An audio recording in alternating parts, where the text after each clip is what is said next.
Back in 2017, Kia launched this thing, the Stinger, a four-door saloon with seriously good looks, and on some models it came with a 3.3 litre twin-turbo V6 engine.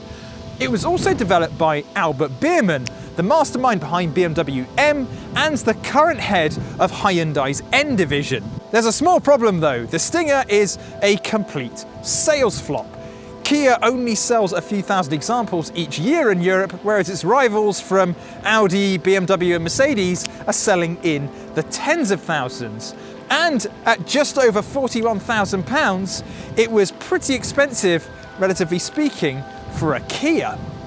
With a facelifted model due later this year, and with prices starting at just £20,000 for a used example on yesauto.com, is now the time to buy a Kia Stinger. But before we get into the review, remember to hit the subscribe button for plenty more awesome reviews just like this one. You get a lot of car for your money with the Stinger, and I mean that quite literally. It's 4.8 metres long and 1.8 metres wide, making it both longer and wider than rival cars such as the Audi S5 Sportback. All in all though, it's a really good looking car. Kia's tiger nose sits perfectly on the Stinger, giving it a both distinct and premium look. And then you've got the coupe-like roofline, which gives it a sleeker silhouette compared to a three-box saloon. It's not just good looking for a Kia, it's a good looking car altogether. There are some things I don't like though. You've got fake vents on the bonnet and I think they look a little unnecessary. It'd be fine if it was just a clean design. And you've also got this red reflector coming down the side of the car. It's probably there for some kind of homologation reason, but it really is quite an ugly looking thing. At launch, the Stinger was available with three different engine options. They were a 2 litre petrol, a 2.2 litre diesel, and a 3.3 litre twin-turbo V6. Now, the latter is only available in new cars today, and it's the one to go for. It produces 365 brake horsepower and 510 Newton meters of torque, all of which is sent to the rear wheels through an 8-speed dual-clutch gearbox. And it'll send you from 0 to 62 miles per hour in a pretty decent 5.1 seconds. If you buy a Stinger GTS new, then you'll actually struggle to pay more than the £41,000 base price because Kia throws in pretty much everything for free. You get a head-up display included as standard, as well as wireless phone charging and a sunroof. Leather seats also come as standard, as do driver assistance like active cruise control. Now, it's worth bearing in mind that if you buy a new Stinger, there's only one model available, and it's the fully loaded GTS. But if you go and buy a used one, then there were some other trim levels to bear in mind. The cars you're going to be after are the ones fitted with the 3.3 litre twin-turbo V6 engine, and they pretty much came with all the tech that you could need. The cabin is a pretty nice place to be. You've got leather around the steering wheel, there's also soft touch surfaces on top of the dashboard and in front of the passenger, and you've also got these metal highlights around the centre console and around the air vents. There are some cheaper plastics here and there, but you won't be touching them very often and they're not really worth worrying about. But in all fairness, you will get a slightly better cabin if you were to go for a admittedly more expensive Audi or BMW. One thing I really like about the cabin though is the steering wheel. It's so beautifully ergonomic that as soon as you put your hands on it, they just rest in the correct position. It's not too thin and it's not too chunky. It just seems right. Whether you're buying new or used, all Stingers come with an 8-inch infotainment system, and while it's the previous generation software, it still holds up by today's standards. It's intuitive and really responsive to your touch, and while it looks a little dated on an 8-inch screen, it's still nice and clear to read. Now, I'm usually not a fan of these hybrid instrument clusters that are analog and digital. I would just rather most cars come with a digital system, but I really like the one that comes in the Stinger. The digital part is just as good as any other virtual cockpit, so you get all the driving information you could need and your infotainment controls as well. And the analog dials are actually nice and simple. There's a slight old school look about them. They work really well as a hybrid format. And finally, let's talk about storage, because I love talking about storage. In the center console, we've got two cup holders. One is a bit bigger than the other, but they're still nice and large. Under the armrest is a little tray which can be used for keys and such, and a relatively shallow bin, but it's decent enough. There's also a small tray in front of that which fits my glasses perfectly, although I need them to drive, but anyway. And finally, we have a small little compartment underneath the dashboard. Now that houses the wireless charger plus a USB connector, auxiliary input, and there's also a 12-volt input as well.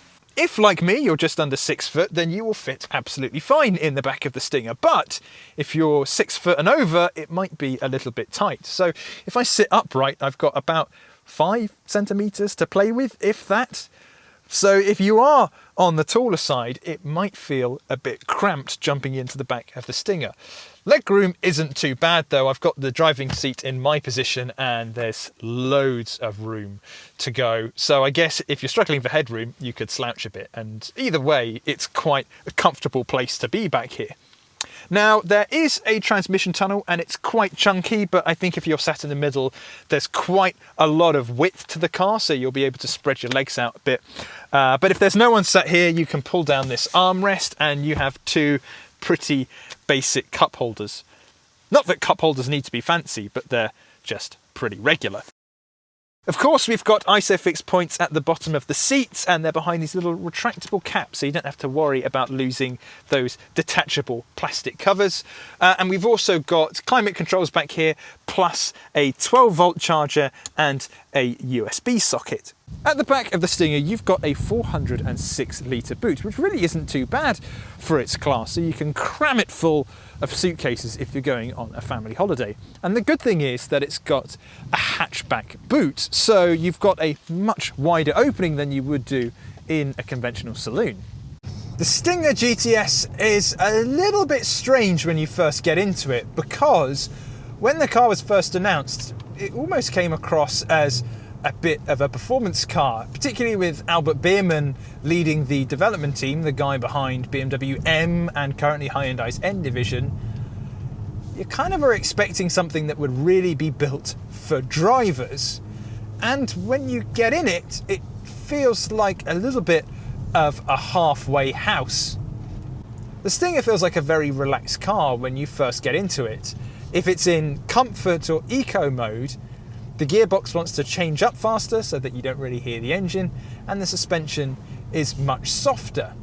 But switch the car into sport mode and the seats tighten up a little bit and the throttle response becomes a little bit sharper, and that's really about it. The Stinger doesn't really have a very sporty side. Even in sport mode, the exhaust doesn't really seem to get much louder when you put it into sport mode, nor is the suspension kind of throwing you all over the place, which actually makes it very, very pleasant on a British road.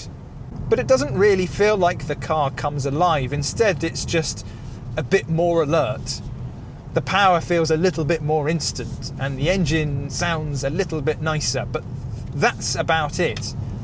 Another anomaly is the gearbox, because if you pull one of the paddles, you can switch it over to manual mode, which is great, but it only holds the gear for about 10 seconds and then it switches itself back into being an automatic. And I can't manually shove it into manual mode either with the gear lever because the option just isn't there. Not that you would really want to be in manual mode though, because it's not really a snappy gearbox. It just feels like a very leisurely gearbox. And so really, most of the time, you're not really even going to bother with the flappy paddles. What makes the Stinger a bit of an enigma though is that it feels very rear-wheel drive. If you're coming out of a junction on a day like today, which is raining and it's a bit greasy, the rear wheels will spin up quite easily. It's got a really good traction control system in it though, so if you do give it a little bit more welly than you should have done, you never feel like you're out of control. You definitely feel like you're on top of it, but it can surprise you at times. Performance-wise, it's pretty impressive too. Under my right foot, I've got 365 brake horsepower in this V6 model. And while cars like M5s and M4s will have in excess of 500 or 600 horsepower, I feel like the 365 bhp available in here is actually accessible.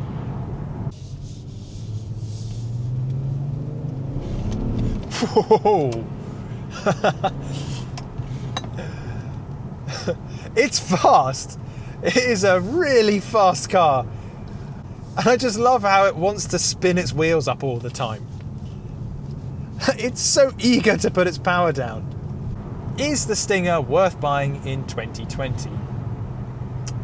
Not new, because there's a new one just around the corner, and it's going to have an updated infotainment display, which is bigger and has Kia's latest software on it, and it's really good software. So if you're going to go and buy a new Stinger, wait a little bit for the new one to arrive in the UK and then go for that one. But as a used car buy, I think it's really good value for money. That seems to be the Kia thing, isn't it? It's great value for money. I've got all of the technology that I could want. It still feels like a modern car, even though it's 3 years old. I've got really good performance, and underneath it all, there's a fantastic chassis. So it can feel like, in certain times, a good driver's car. It's a nice halfway house. When you want to be on top of it, there's definitely a good chassis to exploit beneath you. But a lot of the time, you're just going to be cruising around. This is much more a Grand Tourer than it is a sports car. I think what really holds people off buying used cars, though, is the worry that in a year or two's time, it's going to start getting incredibly expensive. If something goes wrong, you're out of warranty. But remember, all Kias come with a 7-year warranty, and that even counts for the Stinger. So even if you buy one now that's a couple of years old and has got a few miles on it, you're still under warranty for 4, maybe 5 years. If you're an owner of a Kia Stinger, let me know in the comments what made you go for one instead of an S5 Sportback or a BMW M440i Gran Coupe. And if you're on the hunt for a Kia Stinger, go check out yesauto.com, because we've got plenty of deals on used Stingers. I will probably be browsing the classifieds once I have to hand this car back next week.